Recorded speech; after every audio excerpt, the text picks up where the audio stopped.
আজকের গল্প বেদকন্যা পারুল। রাজপ্রাসাদে হঠাৎ অসুস্থ হয়ে পড়েন রাজপুত্র উদয়নারায়ণ। রাজবৈদ্য বিনয় বেদেকে তলব করা হয়। বৃদ্ধ বিনয় বেদে ওষুধ নিতে অপরাগ।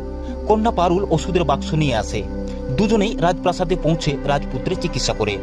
পারুলের সেবা ও যত্নে মুগ্ধ হন রাজপুত্র। ধীরে ধীরে সুস্থ হতে থাকেন উদয়নারায়ণ। সুস্থ রাজপুত্র প্রায় পারুলদের গ্রামে ঘোড়া নিয়ে ছুটে আসেন। পারুল ও বিনয় বেদে বারবার বাধা দিলেও তিনি শোনেন না। মন্ত্রীকন্যা সুজাতা রাজপুত্রকে ভালোবাসেন। পারুলের প্রতি রাজপুত্রের আকর্ষণ তার সহ্য হয় না। সুজাতা রাজাকে প্ররোচিত করে রাজপুত্রকে ভালোবাসার অপরাধে পারুলকে বনবাসে পাঠানো হয়। অন্ধকার জঙ্গলে ঘুরতে ঘুরতে পারুলের পিছনেই নেকড়ের দল। প্রাণ বাঁচাতে ছুটে গিয়ে সে একটি কুঠির দেখতে পায়। কুঠিরে প্রবেশ করতেই ধ্যানমগ্ন ঋষির ধ্যান ভঙ্গ হয়। রাগে তিনি পারুলকে পাথর বানানোর শাপ দেন। ঋষি বলেন, এক সৎ পুরুষের স্পর্শে সে আবার মানুষ রূপে ফিরবে।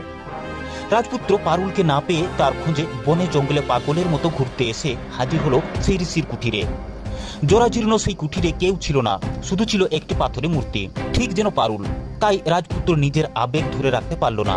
স্পর্শ করলো সেই পাথরের মূর্তিকে, আর পাথর হয়ে গেল পারুল। এইভাবে রাজপুত্র ফিরে পেল তার পারুলকে। সততা আর ভালোবাসা যে কোনো অভিশাপকেও জয় করতে পারে।